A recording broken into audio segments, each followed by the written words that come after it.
This is absolutely crazy! This is Pandora, my 1,000-gallon cloud rainforest vivarium, which is connected to Orcadia, my canopy vivarium, simulating life up in the trees, and Hydromeda, the rainforest's wetlands. Within this vivarium trinity lives a thriving biodiverse ecosystem of plants, fungi, and creatures, all involved in a giant food web. It's my personal biological project to study how ecosystems work in the wild. And I'm currently using a wheel called the Wheel of Gaia to determine the ecological events that happen in our rainforest. And last week, the Wheel of Gaia landed on new amphibian, which was perfect because I had just the creatures for the introduction.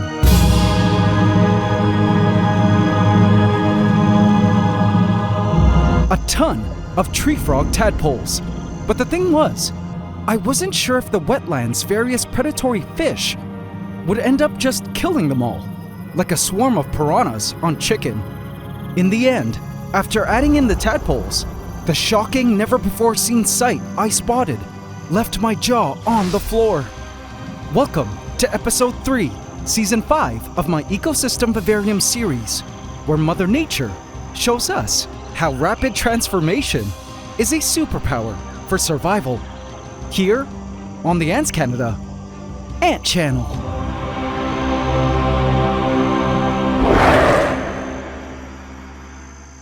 Please subscribe to my channel and hit the bell icon.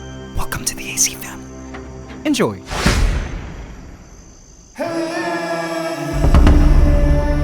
Little froggy legs hung like floppy appendages of a string puppet from one of the tadpoles. This tadpole was among the eldest of the bunch within the tadpole nursery, all waiting to be rehomed. The nursery housed over 100 tadpoles of varying sizes, all of whom were born from eggs laid in Hydromeda by the forest's resident golden tree frogs. It's been a prolific breeding season for sure. But before we go on, I've been thinking, what should we name this school of tadpoles? Let me know in the comments section. But my biggest concern right now was whether or not these tadpoles could survive Hydromeda, particularly Hydromeda's predators. It would be such a waste to see all these tadpoles eaten. I would soon find out, but nothing could have prepared me for the big surprise I would be seeing later that night after adding the tadpoles in. A surprise that had to do with these floppy tadpole legs. So in case you're new to tadpoles, tadpoles are the larval stage of an amphibian, in this case frogs. These tadpoles are fully aquatic and are born with gills, just like fish, allowing them to breathe underwater. But what's super interesting is as the tadpoles grow up, they start to develop lungs for breathing air. These youngest tadpoles still have their gills covered by skin, so they're happy to remain at the bottom of the tank. But the older tadpoles must come up to the surface periodically to grab a gulp of air. The older the tadpole, the more air they need. Now, around the time their lungs develop, the tadpoles start to grow their pair of hind legs, which at this stage they can't really use. They kind of just flop around as they use their swim tail to propel them where they need to go. Once the tadpole's front legs start growing in, then the tadpole gains the ability to use its legs, at which point it becomes a froglet and crawls onto land to become predators, feeding exclusively on creatures. A complete change in diet from when they're tadpoles, because as tadpoles, they're detritivores, feeding on decaying organic matter, herbivores eating plant material, and algivores consuming diatoms and algae that they find in their environment. It's actually pretty mind-blowing to consider the crazy degree of change these tadpoles undergo in just their first couple of months of life as they transform into frogs. They go from looking like fish to a full-out frog, go from living in water to living on land, and in this species the trees, and go from eating detritus, plants, and algae to eating insects. What a crazy life cycle, wouldn't you say? But back to the question on whether or not these tadpoles could survive Hydromeda. Here's why I wasn't sure if they could.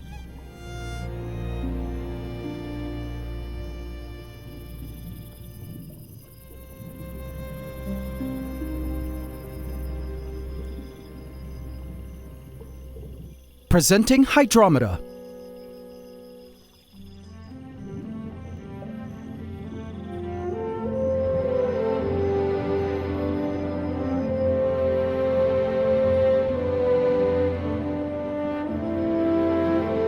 In terms of plant life, Hydromeda has certainly evolved and is flourishing wonderfully. The aquatic vegetation has grown in quite well. Check out the variety of plant life encrusted on the hills of our wetlands.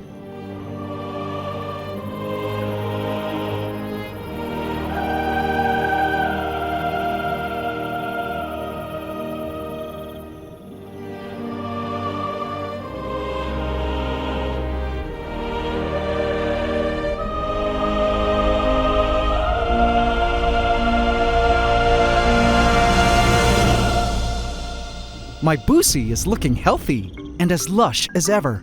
These waters are a stunning garden paradise for all the creatures living within. A nerite snail was sliding along the glass, feeding on algae growing on the glass surface.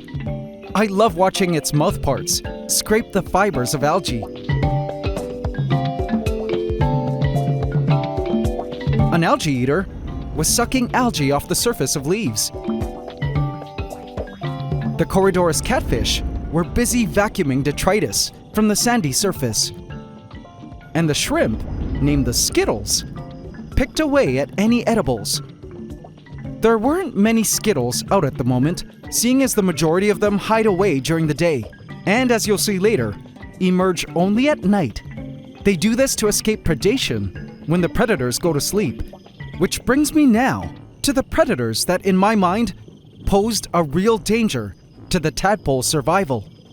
Massive schools of tetras filled these waters, and I'm certain they totally ate the first generation of tadpoles from the very first batch of frog eggs laid in Hydromeda that I allowed to naturally hatch within these waters.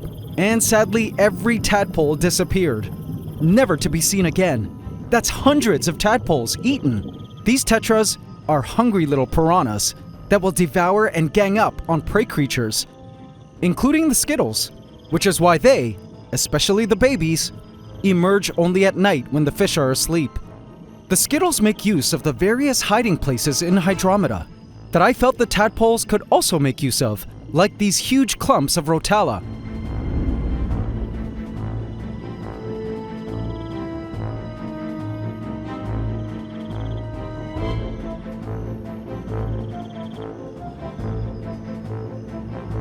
And the massive mountains of driftwood. The tetras rarely go deep into those areas. But even still, there was one other fish species the tadpoles would have to worry about. A fish that was extra adapted to hunting for meat. One of the dwarf pea puffers was on the prowl for its next protein meal. The pufferfish usually feed on small snails and the odd shrimp or two. I'm sure these pufferfish also had a taste for tadpole meat, and I began to wonder if they could even go as far as attack and kill full-grown tadpoles. I mean, their mouths are built to crack open snail shells. Now, I do agree, however, with what some of you have mentioned, and that is that we should allow the fish to go on and eat some or most of the tadpoles. Because 1, it happens in nature, and 2, if the fish don't eat the tadpoles, they'd eventually all turn into tree frogs, and I'd just end up having one massive tree frog population, which also isn't good. Whatever the case, I felt it would be interesting to find out whether or not this tadpole introduction would lead to a tadpocalypse for the tadpoles or a tree frog population boom in our forest. But the predation issue aside, the tadpoles did have enough food in Hydromeda. In terms of decaying organic matter and vegetation, Hydromeda had plenty of both. Also, see the fuzz on the surface of the sand? Those are diatoms, and the most abundant tadpole food of all, algae, has actually been a growing concern as of late. Despite the wetlands having a small team of algae-eating creatures and cleaners, I've been watching algae grow in patches over some of the mosses and some plant leaves. Now, some algae is okay in a tank, as they're part of healthy ecosystems. But algae, when left unchecked, can totally choke out the plant life. stealing nutrients and sunlight from them, which is bad for the ecosystem. So I felt not only did Hydromeda have all the things that tadpoles needed to survive, but the tadpoles possessed the algae-eating feeding behaviors that Hydromeda, as a wetlands ecosystem, needed to survive. I could understand why tadpoles were so key to aquatic ecosystems. Now was the perfect time to add them into our wetlands. But I decided it was best to take a page from the Skittles and make the tadpole introduction into these waters at night while the fish were asleep, just to give them the best chance at survival. This was going to be epic. Night fell in Hydromeda, and at this hour, the wetlands transform as the day shift creatures go to bed and the night shift creatures emerge.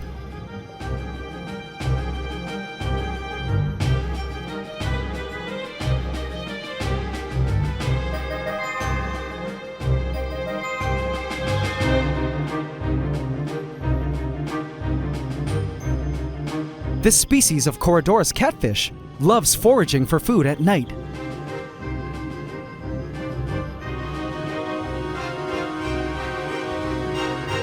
The fish, including the puffers, were all entering their sleep mode now, which meant it was witching hour for the shrimp. I watched as the swarms of shrimp began to spill out onto the sandy floor, like little kids emerging into the schoolyard for recess, to enjoy sifting through its sands for edibles.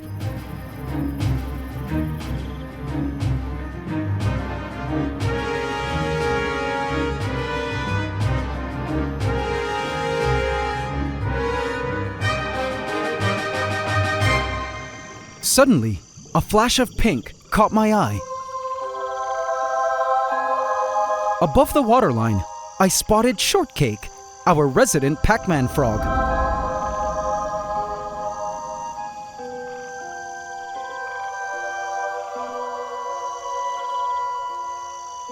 She was also up and waiting for food to scuttle by. I watched as she nestled herself comfortably into a bed of moss.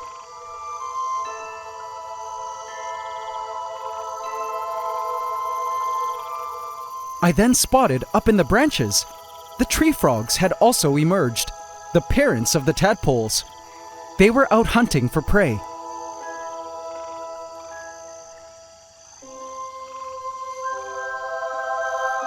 Seeing the frogs all out now here in Hydromeda made me feel really happy as I began to consider that at one point, each one of these frogs began as tiny tadpoles, born from a mass of eggs.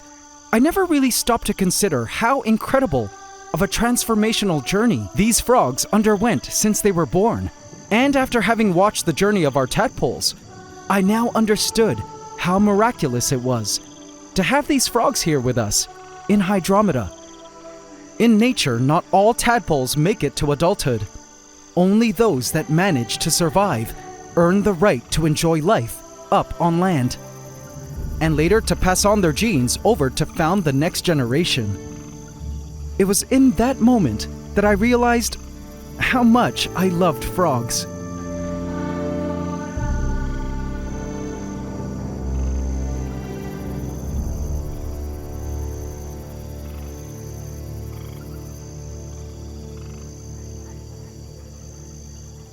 And so it was time.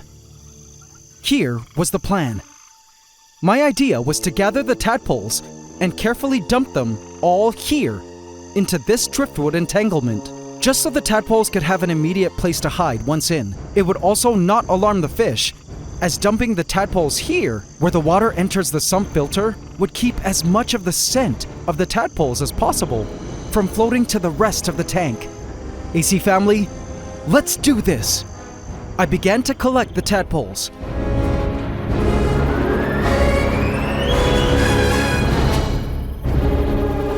I fished out as many of the tadpoles as I could, placing them into a container.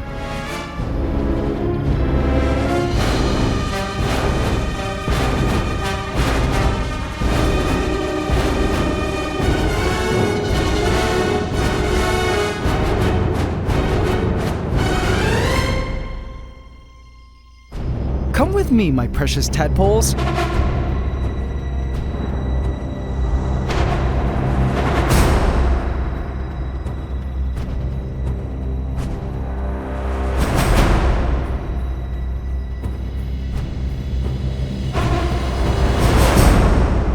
Welcome to your new home of Hydromeda. I carefully dumped the tadpoles into the waters.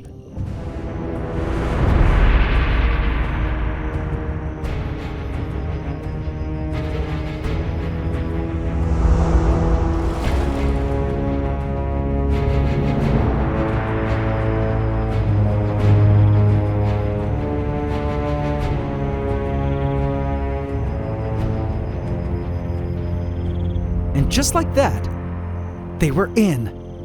I went to see how the tadpoles were.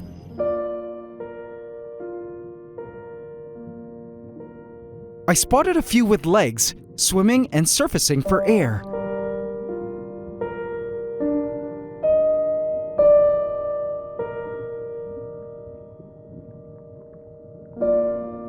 The tadpoles seemed kinda dazed at first, but it wasn't long before they settled right into their new aquatic community.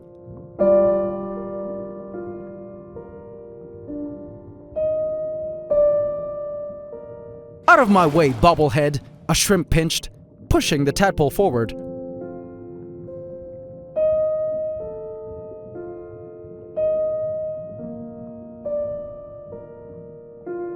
I then spotted a weird tadpole with 3 legs. Where was the other one? Was this a deformity? Strange.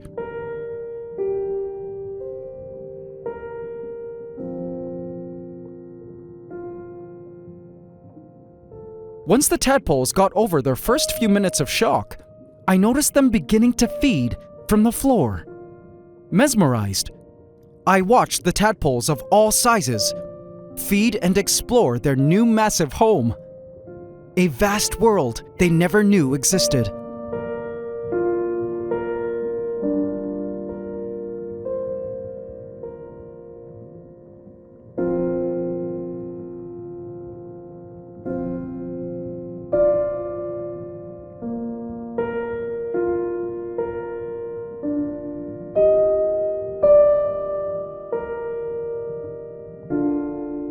Even the smallest tadpoles had come out to explore their new home.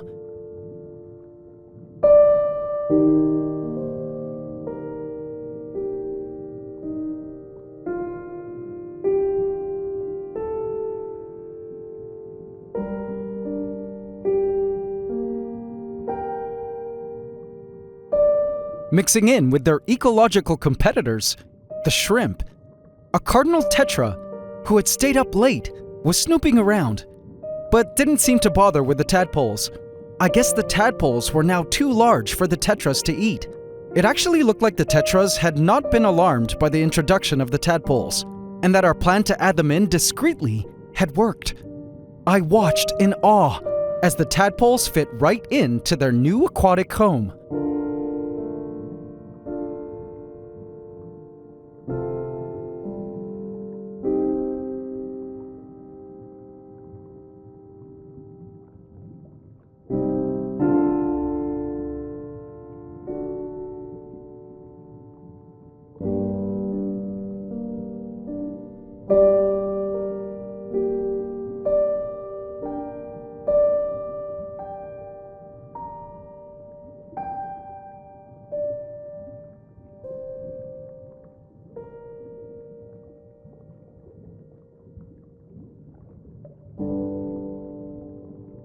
I was happy to see that the tadpoles were settling in nicely, though they did need to learn how to deal with the bullies, as well as hide. Some of them were already scoping out the hiding spots.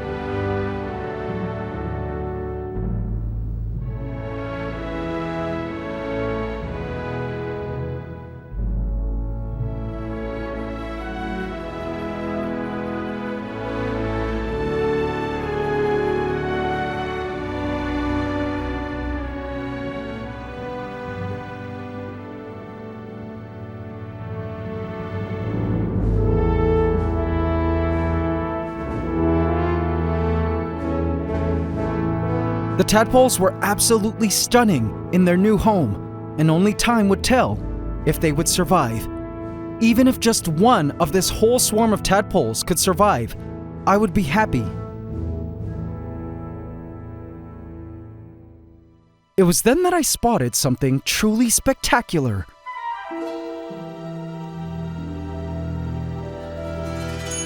Oh my! What? AC family, check out what I saw! A froglet, with all 4 of its legs, emerged from the water.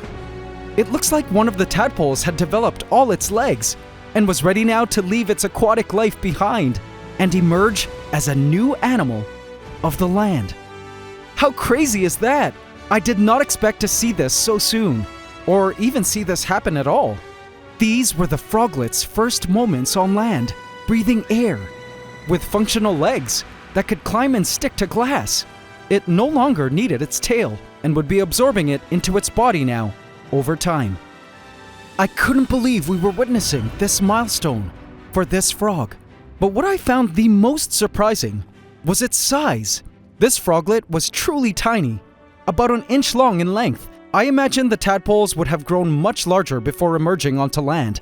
This froglet was about the size of an adult cricket, tiny enough to fit in the mouth of its mother, and definitely bite-sized for shortcake. This soon made me realize that the journey for these tadpoles turned froglets was far from over. They now had to contend with their new role in the ecosystem, which was hunting for prey, but also becoming prey themselves if they weren't careful. The latter was definitely key to me, because I completely assumed that once they reached the froglet stage, that they were pretty much free from danger at that point and would grow up into adult frogs until I had a tree frog overpopulation. But now I realized this wasn't the case. They still had to evade getting eaten by other frogs, huntsmen, the micro squirrels, and plus they also had to learn to hunt for prey now. As froglets, they would still be completely at the mercy of the ecosystem, but with a whole new slew of challenges on land to contend with. The next day, I checked Hydromeda, and indeed the tadpoles had all gone into hiding. Just like the shrimp, I could only spot the largest of tadpoles here and there, but they were also tucked away within the foliage, trying to be discreet.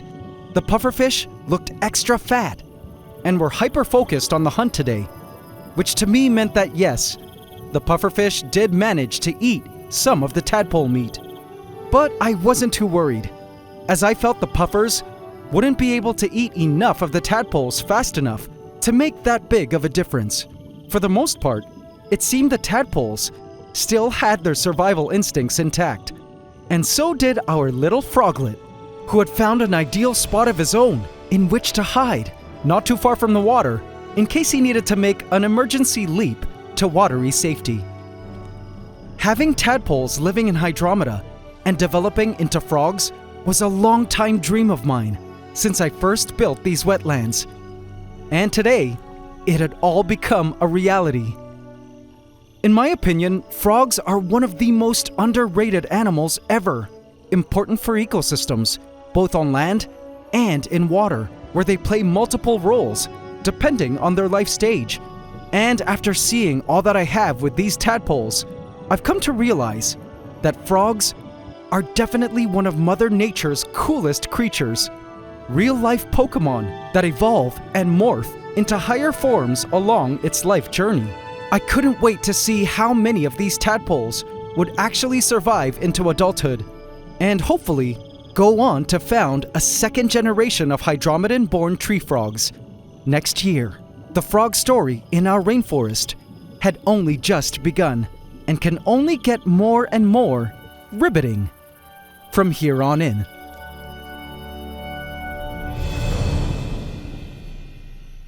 I spun the wheel of Gaia to see the next event.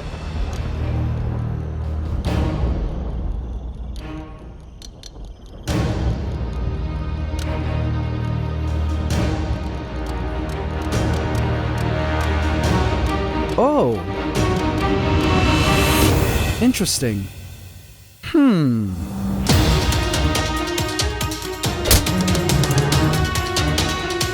Vote in my community tab to affect this story.